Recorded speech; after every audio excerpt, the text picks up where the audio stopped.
Halo, selamat pagi semuanya. Om Swastiastu. Apa kabar? Semoga semua dalam kondisi sehat ya. Kembali lagi bersama Ibu di pertemuan kali ini, di mana kita akan membahas tahap akhir dari proses keperawatan, yaitu tahap evaluasi keperawatan. Ya, semoga kalian sudah paham ya dari tahap pengkajian kemarin sampai tahap implementasi. Nah, sekarang kita akan bahas tentang evaluasi keperawatan. Oke, Ibu langsung masuk ke materi ya.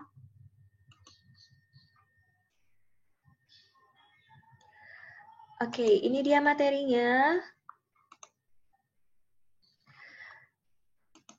Nah, tujuan pembelajaran kita pada pagi hari ini kalian bisa baca sendiri ya. Jadi, Ibu harapkan kalian mampu melakukan dokumentasi hasil keperawatan termasuk dalam mengevaluasi suatu kasus keperawatan ya.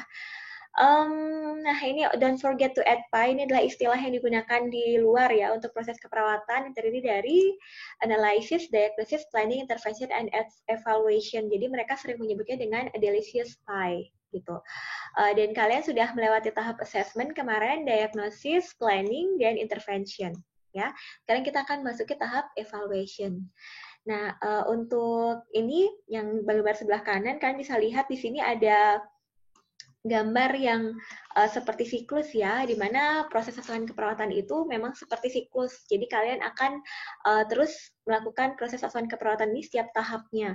Jadi setelah melakukan pengkajian, diagnosis, planning, intervensi, dan evaluasi, kalian akan melakukan assessment lagi, pengkajian lagi. Jika kondisi pasien belum membaik, misalkan, jadi kalian akan terus melakukan proses ini secara berkesinambungan gitu, ya. Oke, kita lanjut ke evaluasi secara garis besar ya. Di mana tahap ini adalah tahap akhir setelah kalian melakukan pengkajian, diagnosis, intervensi, kemudian melakukan tindakan keperawatan, dan kita akan melakukan evaluasi dari bagaimanakah kondisi pasien saat ini, dan untuk menentukan apakah tujuan kesehatan yang kita tetapkan gitu ya pada pasien pada tahap rencana keperawatan itu sudah tercapai atau belum gitu ya. Dan outcome yang mungkin kita tunjukkan, yang mungkin pasien tunjukkan ya, dan kita dokumentasikan adalah tergambar dari 3 hal berikut. Di antaranya mungkin yang bisa kita temukan adalah terjadi peningkatan kondisi pasien setelah kita lakukan perawatan. Yang kedua, kemungkinan kondisi pasien stabil jadi tetap pada kondisi yang stabil, tidak memburuk, tidak meningkat, jadi masih sama. Kemudian yang ketiga, kondisi pasien itu mulai menurun atau justru semakin memburuk ya. Dan lebih parahnya lagi, mungkin kondisi pasien semakin memburuknya bisa menyebabkan kematian ya, pasien meninggal atau pasien sudah diperbolehkan pulang. Diperbolehkan pulang itu bisa boleh pulang karena kondisi sudah bagus atau boleh pulang karena pulang paksa juga bisa gitu ya. Jadi itulah kemungkinan outcome yang kita bisa temukan pada pasien. Nah, pada situasi kondisi yang menunjukkan bahwa tidak ada peningkatan pada kondisi pasien, kemudian tujuan kesehatan yang kita sudah tetapkan pada renpra itu tidak tercapai, maka proses keperawatan akan dimulai dari langkah awal, yaitu pengkajian gitu ya. Jadi kita akan melakukan evaluasi ulang secara keseluruhan, baik dari pengkajian yang mungkin ada miss sebelumnya atau ada keluhan yang baru yang mungkin muncul pada pasien gitu, sehingga muncul masalah baru gitu. Jadi kita akan melakukan evaluasi secara keseluruhan gitu ya. Nah, tipe dari evaluasi itu ada dua, yaitu ada evaluasi formatif dan ada evaluasi sumatif. Ya, apa yang dimaksud dengan evaluasi formatif? Evaluasi formatif itu adalah evaluasi yang kita lakukan segera setelah kita melakukan tindakan pada pasien. Gitu. Jadi sekarang kita melakukan tindakan apa? Kita langsung melakukan evaluasi pada pasien. Apakah dia terjadi alergi atau pasien kondisinya membaik atau tidak saat kita memberikan tindakan gitu ya. Jadi langsung pada pasien. Jadi bisa persif misalkan evaluasinya atau pada tiap akhir hari gitu. Tapi biasanya sih persif ya, itu namanya evaluasi formatif. Jadi tidak sesuai dengan apa yang kita targetkan pada renpra gitu. Nah, kalau misalkan kita akan melakukan evaluasi sumatif, evaluasi kedua ini ya, yang sumatif itu justru berpatokan pada pada time atau waktu yang kita tetapkan pada renpra gitu. Misalkan kalian menetapkannya 2 kali 24 jam gitu, pasien akan begini-begini. Nah, kita akan melakukan evaluasi sumatif itu adalah melihat setelah perawatan yang kita berikan selama 2 kali 24 jam gitu. Jadi sesuai dengan renpra. Tuh ya, itu namanya evaluasi sumatif. Sampai di sini paham ya perbedaan antara evaluasi formatif dan sumatif. Dah ya. Oke, kita lanjut ke selanjutnya, yaitu evaluasi yang kita terapkan pada pasien saat kita pada tahap akhir suatu asuhan keperawatan, itu selalu mengacu pada tujuan dan kriteria hasil. Jadi makanya kalian harus menetapkan tujuan dan kriteria hasil itu dengan metode apa? Prinsipnya SMART, yes, SMART, S-M-A-R-T, ya, specific, measurable, attainable, or achievable, kemudian reasonable or realistic, and terakhir time, ya. Jadi semua itu harus benar-benar kalian terapkan supaya untuk mempermudah kalian melakukan evaluasi nantinya. Jadi kalau kita mau mengevaluasi apakah perkembangan kondisi pasien itu sudah bagus atau tidak, kita harus menentukan tujuan kriteria hasil dari yang kita harapkan pada pasien gitu. Nah, metode penulisan evaluasi pada asuhan keperawatan bagaimana? Yaitu menggunakan metode SOAP atau SWOT ini, ya. Jadi kita lihat subjektifnya bagaimana, objektifnya bagaimana, kemudian assessment-nya dan planning-nya. Nah, kita akan bahas ini satu persatu di bawah, ya. Nah, evaluasi lainnya yang sekarang sedang berkembang itu katanya menggunakan SWOP-Y, ya, ada tambahan implementation dan evaluation-nya. Kalau SWOP-nya di atas itu mirip, tapi yang terbaru katanya analisisnya itu mengidentifikasi dari nursing diagnosis atau diagnosa keperawatan. Kan, tapi tetap mengacu pada tujuan kriteria hasil gitu. Tapi yang ditulis itu adalah menggunakan masalah gitu ya. Dan yang ini implementation ini itu adalah records how those actions were carried out. Jadi seperti mendokumentasikan bagaimanakah intervensi yang sudah diberikan, apakah ada masalah saat pemberian intervensi atau tidak gitu. Kemudian evaluation adalah report the actual patient response and outcome. Jadi apa sih report atau laporan dari kondisi pasien saat ini yang paling terkini gitu. Itu untuk evaluation ya. Tapi sementara kita masih menggunakan metode SOAP atau SWOP ya.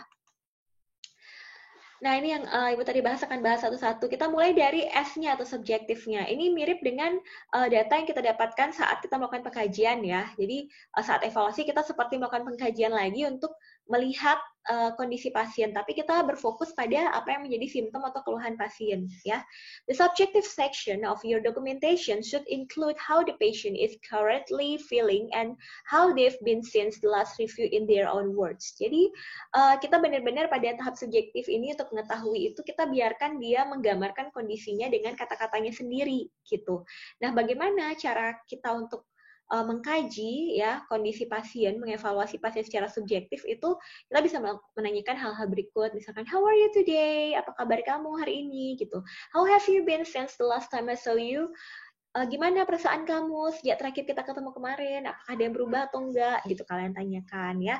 Kemudian have you currently got any troublesome symptoms gitu, atau adakah gejala tertentu yang kamu rasakan atau masalah saat ini gitu ditanyakan ya.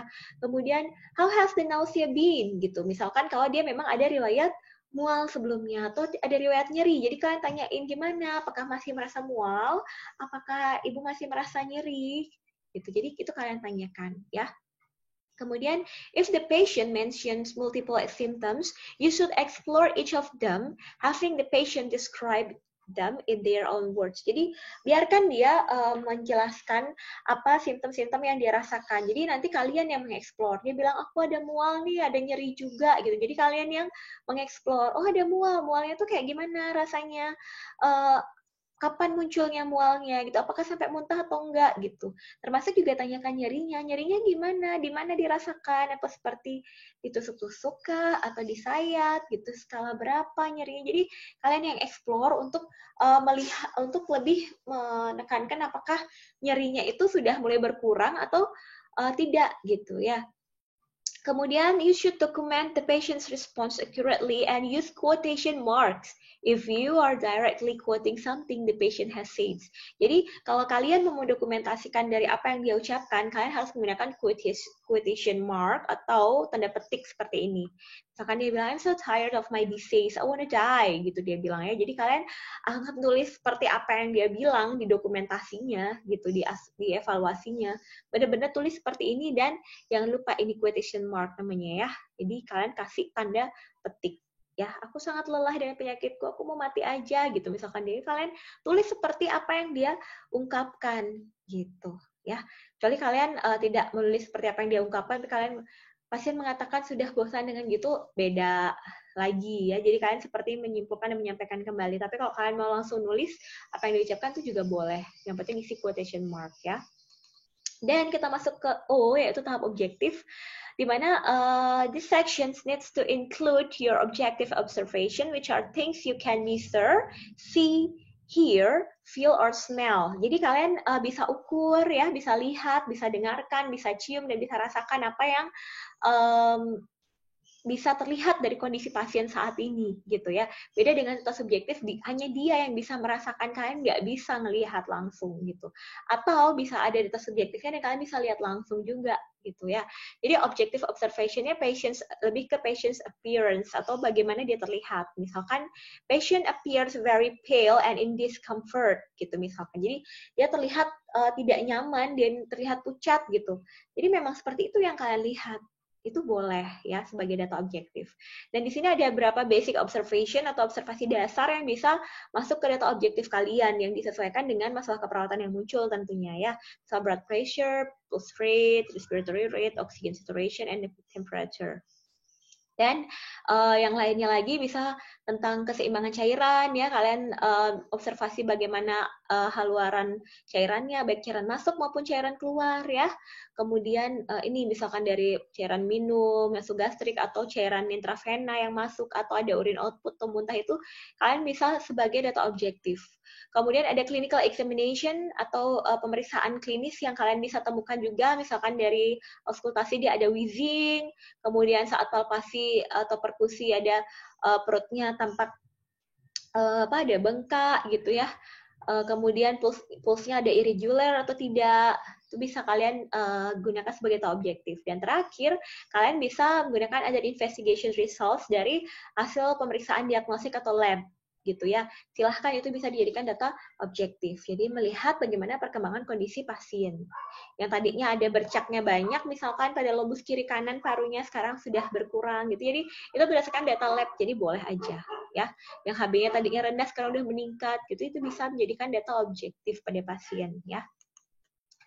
Dan pada poin E atau assessment, ini bagian assessment, tahap menuliskan pikiran Anda tentang masalah yang menonjol dari diagnosis berdasarkan pada informasi yang dapat kita kumpulkan dan mengacu pada tujuan kriteria hasil yang dirumuskan pada Renpra. Jadi assessment ini tetap mengacu pada tujuan kriteria hasil. Akan tetapi penulisan assessment ini biasanya ada kubu yang melihat apa yang cocok menulisnya dengan tujuan, ada yang dengan masalah gitu ya. Jadi ini Ibu tidak paksakan kalian untuk harus pakai yang mana gitu ya, karena kalau dari zaman dulu itu, dari zaman saya S1 itu biasanya menggunakan ini, dan saya cari referensinya juga masih ada yang menggunakan tujuan tercapai sebagian ataupun belum tercapai ya. Tapi ada juga yang menggunakan faham tentang menggunakan masalah gitu ya, masalah hipertermi teratasi, masalah hipertermi belum teratasi gitu. Jadi hanya melihat dua sisi, teratasi atau belum teratasi gitu. Tapi tetap saja meskipun digunakan masalah, dia pasti mengacunya pada kriteria hasil, apakah kondisi pasien itu sudah membaik atau belum gitu ya. Nah, di sini Bu akan jelaskan sedikit kapan kita menggunakan tujuan tercapai. Tujuan tercapai itu dikatakan tujuan tercapai gitu pada tahap assessment adalah saat si pasien itu pada here and now kita evaluasi, dia menunjukkan semua kondisi yang baik gitu, sesuai dengan kriteria hasil yang kita tetapkan pada saat tahap Renpra gitu. Itu namanya tujuan tercapai. Akan tetapi kalau tujuan tercapai sebagian, itu pasien mungkin sudah mulai membaik ya, tapi dia hanya mampu mencapai misalkan 3 dari 6 gitu ya, 3 dari 5, 2 dari 5, dari kriteria hasil yang kita tetapkan gitu. Misalkan kalian menetapkan ada 5 kriteria hasil, tapi yang tercapai baru 2. Jadi itu kan namanya sebagian. Maka kalian katakan itu baru tercapai sebagian tujuannya ya. Kemudian kapan dikatakan belum tercapai? Saat semua tujuan yang kita tetapkan itu sama sekali tidak ada yang dicapai oleh pasien. Jadi kondisi pasien masih sama seperti awal masuk gitu ya. Itu namanya tujuan belum tercapai. Nah, kalau misalkan masalah teratasi atau belum teratasi, itu melihatnya tetap di tujuan kriteria hasil ya. Jadi kalau misalkan tujuannya sudah ada yang tercapai dan pasien kondisinya sudah membaik ya, kriteria hasilnya semua sudah terpenuhi, maka bisa dikatakan masalah misalkan hipertermi ya, hipertermi teratasi gitu. Tapi kalau misalkan pasien masih demam sampai tahap kita evaluasi, jadi dikatakan masalah hipertermi belum teratasi gitu. Sampai di sini semoga bisa dipahami ya. Jadi boleh kalian pakai yang mana saja untuk ininya, untuk acuan assessment-nya gitu. Tapi kalau saya sih lebih ke tujuan ya. Jadi nanti kalau misalkan ketemu di dosen atau di perawat di praktek itu dia lebih, oh pokoknya masalah teratasi gitu ya. Ya boleh aja silahkan diikuti. Yang penting kalian paham maksudnya gitu ya. Tapi yang Ibu akan garis bawahi adalah jangan sampai kalian bikinnya tujuan teratasi gitu. Karena tujuan itu tidak ada yang teratasi tapi dicapai. Dan masalah itu tidak ada yang dicapai. Jadi jangan sampai bilangnya masalah tercapai, tapi masalah itu teratasi ya. Jangan sampai kebalik antara dua ini. Paham? Oke, kita lanjut ke tahap yang terakhir dari evaluasi yaitu planning. Ini adalah bagian terakhir di mana kalian bisa melakukan penyelidikan lebih lanjut atau pemantauan lebih lanjut terhadap kondisi pasien. Nah, hal-hal yang perlu dipertimbangkan untuk dilakukan atau ditulis saat pada tahap planning ini adalah misalkan further investigations. Misalkan kalian perlu melakukan investigasi lebih lanjut, baik itu terkait pemeriksaan lab atau pemeriksaan diagnostik lain gitu ya, terhadap kondisi pasien supaya lebih memastikan kenapa sih belum terjadi perubahan pada kondisi pasien. Tampaknya kita perlu melakukan pemeriksaan lab lanjutan gitu misalkan ya, atau mungkin treatments atau medication, ada perubahan medikasi mungkin yang perlu kita kolaborasi dengan tim medis atau terkait pemberian cairannya, oksigen atau yang lain, kita bisa kolaborasi gitu ya kalau misalkan kondisi pasien belum membaik. Terus yang ketiga, kita bisa referral to various specialties, jadi kita bisa rujuk ya, referral itu artinya kita bisa merujuk ke spesialis yang lain, baik mungkin spesialisnya dari segi medis dokter atau mungkin spesialis keperawatan yang lebih senior gitu. Kemudian review date or time. Misalkan I will review at 4 PM this afternoon. Jadi kalian memplanningkan mungkin saat ini belum kondisinya, kayaknya 4 jam lagi dia sudah mulai membaik, biasanya akan review jam 4 sore ini lagi gitu bisa. Kemudian frequency of observations, monitoring of fluid balance. Jadi mungkin kita tadinya frekuensinya itu kita mengukurnya setiap 8 jam gitu, itu kurang akurat. Jadi terjadi perburukan di kondisi pasien, kita bisa lebih sering lagi meningkatkan frekuensi observasinya, mungkin tiap 4 jam gitu. Jadi itu bisa kita jadikan bahan pertimbangan untuk melakukan planning lebih lanjut. Atau yang terakhir, plan discharge date if relevant. Jadi apakah kita bisa memplanningkan dia boleh pulang atau enggak nih pasiennya kondisinya gitu. Itu bisa kita jadikan planning juga ya. Nah, bagaimanakah penulisan planning di sini? Nah, ini tergantung dari tujuannya. Kalau misalkan tujuannya tercapai sebagian, kalian lanjutkan intervensi. Nah, lanjutkan intervensi itu juga harus disebutkan intervensi apa saja, misalkan JTTV, ukur CMCK, atau kolaborasi tindakan-tindakan tertentu. Itu harus disebutkan, ya. Kemudian, kalau misalkan tujuan sudah tercapai, kalian bisa tulisnya pertahankan kondisi pasien. Artinya masalahnya kan sudah teratasi. Jadi kita hanya perlu mempertahankan kondisi pasien supaya tidak jatuh lagi pada kondisi yang sebelumnya. Jadi kita sudah bisa menyelesaikan satu masalah. So, kita harus pertahankan kondisi pasien tetap seperti ini, gitu ya. Kemudian, apabila tujuan belum ada yang tercapai satupun, maka kita bisa melakukan tahap pengkajian awal, kemudian analisis penegakan diagnosis keperawatan yang diangkat apakah sudah sesuai atau belum, lalu kita bisa melakukan modifikasi intervensi, gitu ya.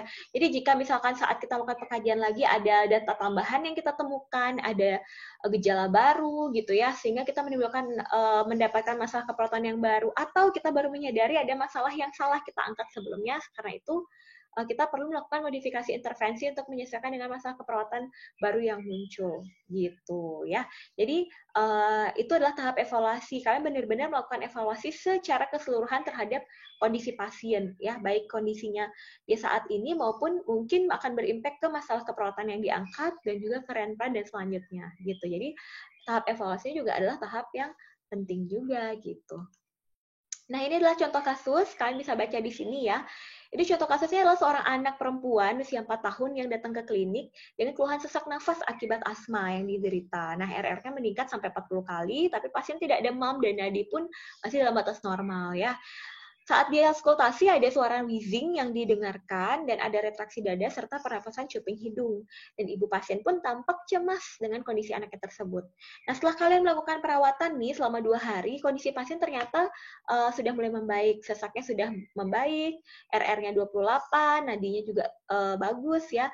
Tapi masih terdengar wheezing saat kalian auskultasi, tapi tidak keras wheezing saat pertama kali masuk gitu ya, tapi sudah menurun dan tidak ada lagi retraksi dada ataupun pernafasan cuping hidung. Nah, petunjuknya adalah coba kita susun bagaimanakah diagnosa keperawatan, intervensi, dan evaluasi dari kasus pasien ini. Kasusnya singkat ya, jadi berfokus pada satu masalah saja. Ini kalian saya yakin sudah bisa ya membedakan antara data subjektif dan objektif. Kemudian analisis datanya, kenapa kira-kira penyebabnya dia bisa terjadi sesak nafas ya. Kalau asma itu biasanya di startingnya itu adanya alergen ya, sehingga terjadi respon inflamasi dan jadi spasme dari jalan nafas pasien sehingga pasien merasa sesak. Dan masalah yang diangkat adalah ketidakefektifan bersihan jalan nafas.